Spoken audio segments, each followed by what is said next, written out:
What's up, guys? Jared Morero here for Before We're 30. Today is, what's the date, Chad? Help me out. I'm no good to you right now because I don't know the date either. July 3rd. July 3rd. The day before 4th of July. I don't know why I don't know that. Slacking. If you don't know, Before We're 30 is a podcast all about being in your 20s and trying to find success in whatever you do. You can find us on YouTube, Spotify, Apple Podcasts, and almost all other places that you listen to podcasts. And to my right, he talked a little bit already, but it's Chad. I'm Chad Henry. I go by Chad the Barber on social media. And Instagram is my main source. I like to put out my pictures because you can see my work and content. So you should follow me there. It's lit. So me and Chad, for those of you who don't know us, me and Chad have been friends for a long time, but we sort of fell out of contact in the recent years. But it's fine. We got a lot of childhood memories and stuff together. But we sort of split off and found our own interests in career-wise, and that's mostly what I'm interested in right now. But Chad, before we get to career and all that, tell me about like a little bit about where you're from, how you were raised, stuff like that. I'm from Reynoldsburg, Ohio, and I'm the youngest of three. I was kind of a wild child and just enjoyed my life growing up and wasn't kind of restricted to do a lot of things, so that kind of gave me a ability to have no limit on what I do, which I noticed carried over to like my career today. Chad, so I remember you from, was it football we played together first, or was it wrestling? We did. Our brothers knew each other from wrestling, so we actually knew right. each other from that. Yeah, so we knew each other as little kids going to wrestling meets for our older brothers. Then we sort of started playing sports together, and that's sort of how we became friends in the future. So when you were younger, let's start there. What did you think you wanted to be when you were in, let's say, like junior high? Junior high, sports was still heavy on my mind and my everyday life. I tried to be the best I could be in sports. So I wanted that to be in my career, but I also wanted to be like a firefighter. I knew that was a cool job. Like you get to work 48 and then get off 24, which that was pretty cool to me. Yeah, that's sweet. So like me and Austin talked about in the first episode, there's an interesting point in almost, I think all males who are in the United States, there's a certain point where you're like, I don't want to do sports for the rest of my life, or I can't do sports for the rest of my life. When was that point, and how did you come to the realization that you might not be doing sports for the rest of your life? You can't go into the pros or whatever it might be. Yeah, my size was always, had that in the back of my mind that I was way smaller than a lot of professional athletes. So I always kept my options open. I kind of stopped sports my junior year, noticed that this wasn't going to be my way to college or way to my career. So that's when barbering came into place. It went from football to barbering. Yeah. And then I just went full send. And then I'm also interested, when did you give up on being a firefighter, or like did you do more research? Yeah, I almost went to C-Tech, which would have been a pivotal point in my life because that's a 2-year program in high school that you go to, and right when you get out you can be a firefighter. So it would have been happened like quick for me. So I decided not to go because I didn't want to miss out on the regular high school experience. Yeah. So you would have missed your junior, senior year? Yeah, inside the high school. I would have been at like a separate high school. Yeah. And it would have been tough getting to sports. It would have been tough just hanging out with friends inside the school. Yeah. So you realized you didn't want to be a firefighter, and then you find barbering. Tell me a little bit about how you found barbering and how you found this sort of passion that you now hold so close to your heart. It sparked when I was getting a tattoo for like my second time, and I just noticed how cool everybody was in the tattoo shop and how they literally were making great money in the span that I was in there, and they were working for themselves, and it was just a genuine one-on-one interaction. And I felt that's like awesome. I want to be able to do something similar. So barbering somehow came across on YouTube. I just started watching it, and it was just captivating to me. It was something that I fell asleep watching. It was something that I was doing instead of doing my homework. It was just all watching these barber tutorials, and anything barber related. Yeah.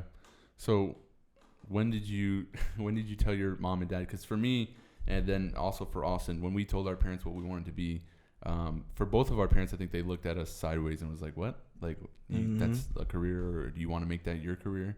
They were a little bit confused. So what was your parents' reactions when you told them, "Hey, I'm thinking about being a barber"? What were their reactions? What helped me a lot is that I can still remember the day I told my dad I wanted to be a barber. We were just sitting on the couch. I'm like, "Hey, Dad, I think I want to be a barber." He's like, "That sounds really cool." That's awesome. And just it was that at that point, I'm like, okay. So no matter what I do, I'm gonna have some support, and that helped. Yeah, that's awesome. Did he ask any questions of like, how are you gonna do that? What's the plan? Did he help guide you in that way? It was mainly on me at that point, but I had the okay, and I had the freedom of talking about it and being passionate around my family. So that was nice to have. No restriction. Yeah. So that was during you found barbering and you told your parents about it junior year, senior year of high school, or after high school? It was my sophomore year, actually, because wow. I always get that messed up because I graduated my junior year. I wanted to graduate early to go to Barber college. So it was sophomore year. That's and crazy. Then, yeah, within that year, I had to decide I want to graduate high school a year early and go to barber school. How the heck did you graduate high school early? Like, thanks to Reynoldsburg. Because I had more credits than the average person that went through the regular schooling. So you transfer high schools. The high school that you were at before was basically their classes gave you more credits than the high school that you went to. Yeah. Okay, I understand now. So you skip your senior year, you graduate your junior year. What's the first step for someone who wants to be a barber? Have your GED or diploma. Call the school. Whatever school is close. Let me get that. You keep going. Yeah, going. Definitely. Whatever school is close, get into contact with them and go for it. And just know it's going to be a self-reliant path for you, and it's going to be a self-reliant journey. And that's all I say. If you have any aspiration to be a barber, talk to me, hit me up, we'll talk, and I won't steer you in the wrong direction. Sorry about that.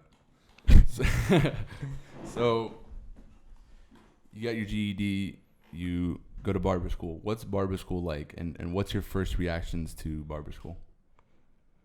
My first reaction was I walked in and everybody was looking at me. Like, it's just like it's kind of like high school in a way. Once you get into it, it's like clicky. You know, everybody's got their clique, and people will, test what you're made of and see where you came from and see if you got any skills, and that's pretty much it. Yeah. So what is the structure of barber school? Because I've wondered about this ever since I heard that you went to barber school. From A to B, what sort of do they teach you, and what do they bring to you when you first enter? Is it structured almost like high school, or is it different? It's similar. You have about 2 classes a day for a couple hours, and it's just over the book that they give you, and it's introductory to barbering, and you go 1 through 16, and that's theory classes. Then you have your practical, which is usually 1 practical, 1 theory. Yeah. So explain a little bit about what exactly goes into practical and what actually goes into theory. What's the difference between those 2 classes? In theory, you're learning out of the book, so they're going to teach you all the science behind cutting hair, all the sanitary rules, all the things you have to know to pass the test to get your license. And then practical is practical. You start working with shears, you start working with clippers, you start cutting up mannequin heads and like that. Yeah. So I always wondered about that too, because it's like, how do they find the volunteers to like go into a barber school and get their hair cut? Because for me, it was always like, I would never do that. Like, I would never let somebody who's inexperienced cut my hair. So like, what was your experience when people started to come in and you had to cut their hair? What was your experience of that like? Well, it's cheap, first off. It's very cheap to get your hair cut, and there are very skillful barbers in the barber school that maybe got caught cutting in a shop without their license and maybe just was sent to school to get these hours done. And there's people who's been cutting since they're 12 years old who just decided to get their license, and due to life instances, and they just started to get it professional now. Yeah. So you start your practical, your theory stuff. How long is barber school? If you go every day, it's 1,800 hours. It took me 10 months. Okay. Yeah. When was the first point where you're like, dang, I'm really doing this? And like, what was sort of your thoughts as you went through barber school? One thought that I always had was, am I shop ready? Am I getting ready to go into, I thought of the nicest shop I could think of and just try to prepare for that shop. And that was like a standard I had. And whenever it came close to the ending of school, I had to kick it in gear because I wasn't where I wanted to be. Yeah. So I had to remember that and say I need to get on my stuff and make sure I'm at least ready to go into a shop and cut 10 people a day. Yeah. The first person you cut, what was that like? And I'm sweaty. Sure was it at home? Yes. Yeah. In a small bathroom. One clipper, no guards, one comb, bad haircut. Sounds like a terrible movie. Oh. And what was your reactions to when you saw your first cuts? Like when you sat back and you looked at someone you cut, what was your first thoughts? I need to get him back in the chair and fix this. And you explained this to me before we jumped on the podcast, and I said to you, basically the way you feel about barbering in the beginning was exactly the way I feel about editing. And you said, the first couple haircuts I was like, man, I'm really bad at this. Mm-hmm. Like this sucks. And I feel like for me it was the same way. Is like I edit the first couple of videos and I realized like, man, this is not turning out how I thought it would. What was your thought, and how did you combat that? Like, how did you combat thinking like this didn't turn out the way it was? This didn't turn out how I would like it. What did you do to combat that? I knew I had time, so I just gave myself a little bit of lenience and was patient with myself and wasn't in too big of a hurry to get great. Just practicing and getting better. Each haircut was the key. Yeah. Just say get better each haircut. My haircut's not where I wanted to be, so let me do better next time. I kept that as fuel because I don't want to give up if I'm not where I want to be yet. Yeah, for sure. So then you go through barber school, you graduate barber school. What is it like for a barber who graduates barber school? What's the next step after that? You got to find a shop owner that you don't mind working for. You got to find a shop that fits your persona and where you see yourself spending time, your day, and your career. Give us that story. How did you find that shop? The shop owner came to the school and said, I like the way you cut. I like your swag. You should check out my shop. Yeah. It's down here in the short north, where it was really where I wanted to be, in Columbus. And I went up there and I was the only barber in the shop at that time. Yeah. So you go into the shop. What's like your first?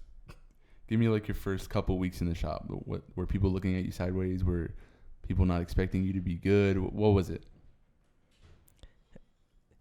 It was a lot of sitting around and just watching the owner cut hair, so I could just learn, pick up tricks, pick up how he runs his business, and then not necessarily duplicate, but get in order with the professionalism and that kind of thing. Yeah. So tell us a little bit about then going in and cutting your first hair at that shop. So you're past barber school. You're in a shop that someone's expecting a real haircut. Give us a little bit of your reactions to that situation. I knew I was ready, but I knew I wasn't someone paying me $25 and come back bi-weekly good yet. Yeah. And that was a hard process to go through because that's kind of thinking down on yourself and not being all the way confident, but I've just always kept it really realistic. Yeah.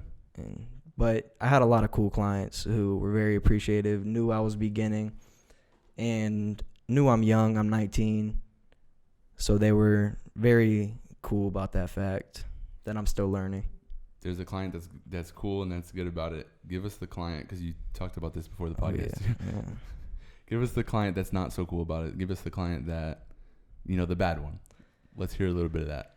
Yeah, some clients will see that you're nervous right off the bat, and that nervous energy carries over to your client, and then it's going to be an awkward experience.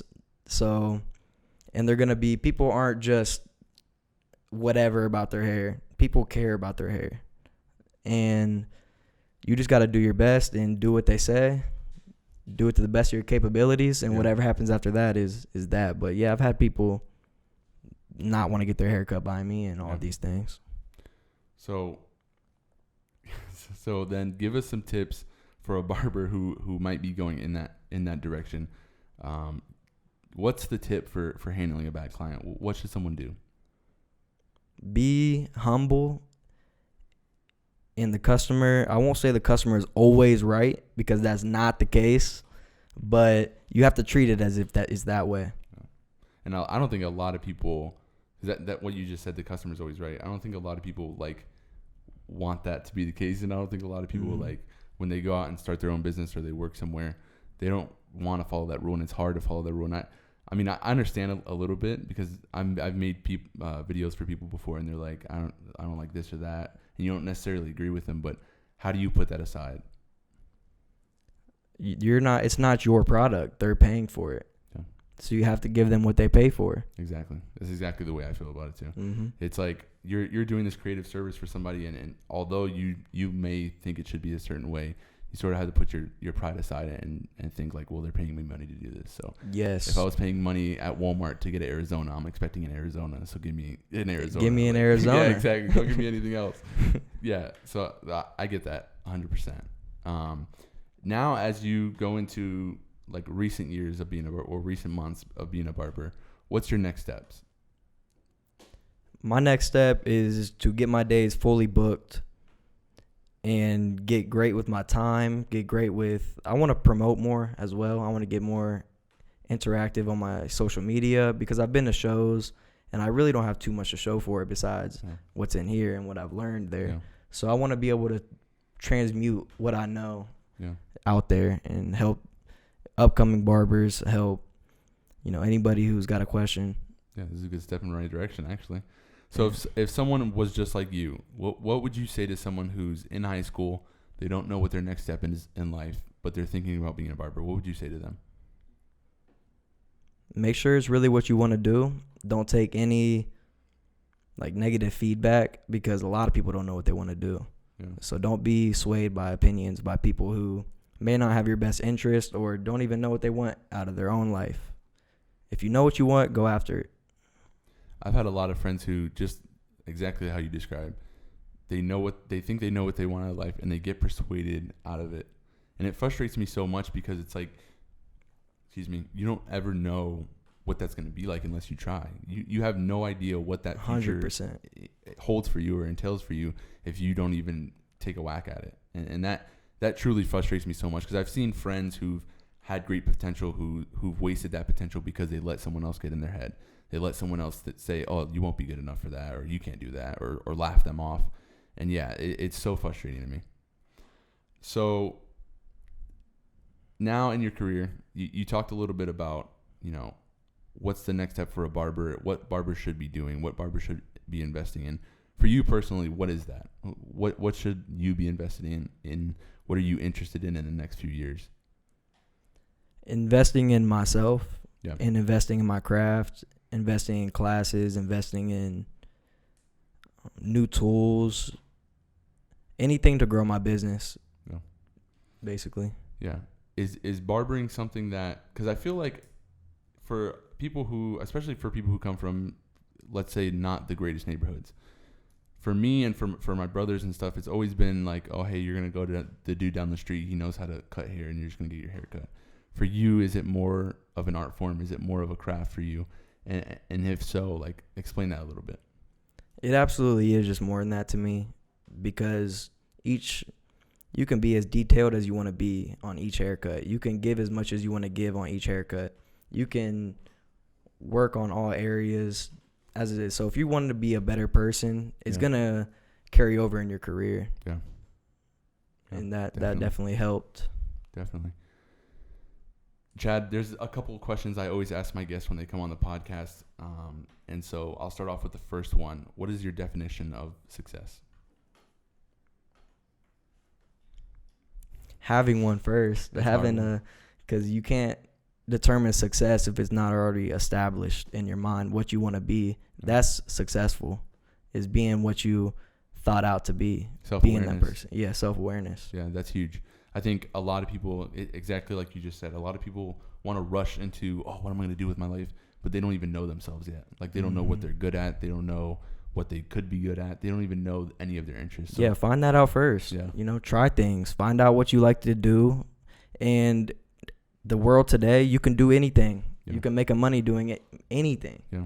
So be passionate about it. That's a great message. The next question, what's the toughest thing to you about being 20?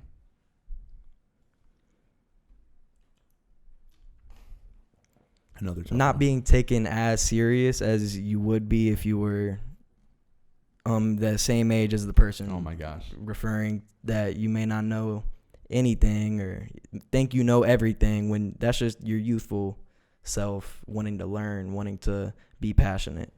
That's exactly, you took the words out of my mouth.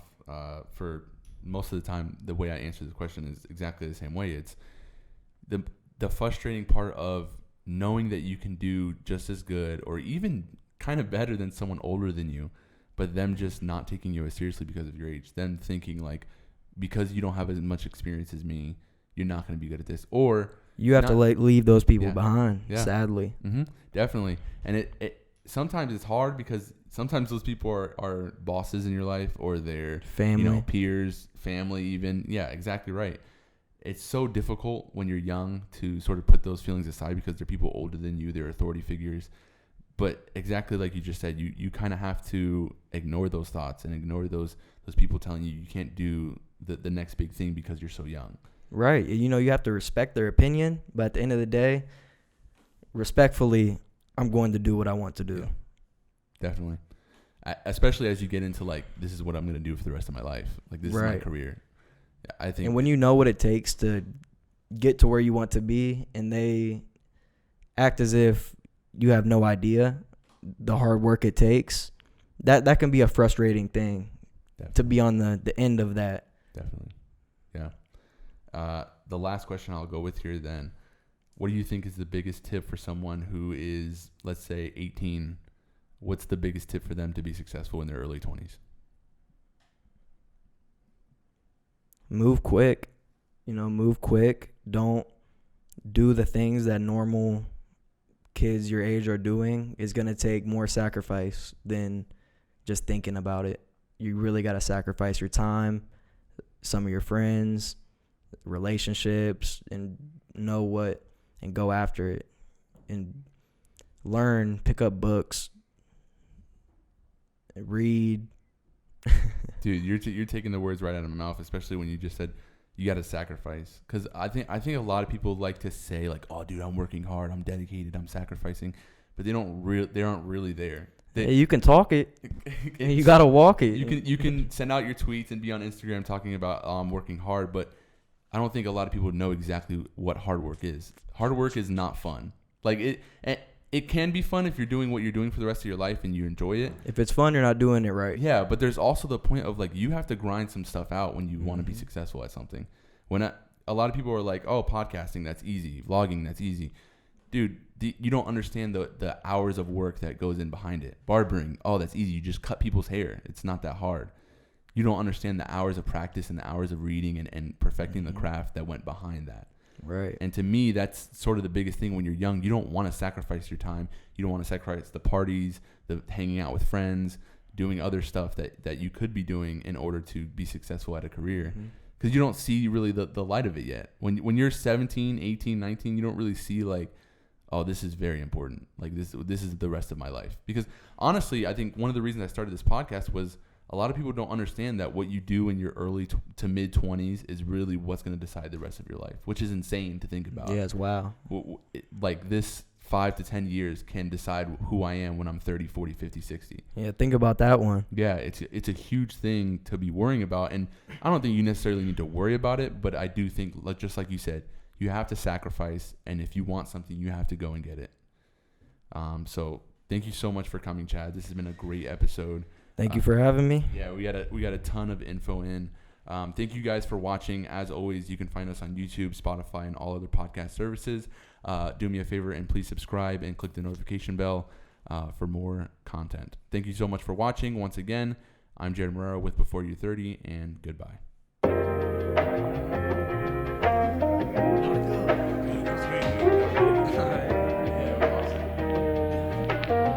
It was fun.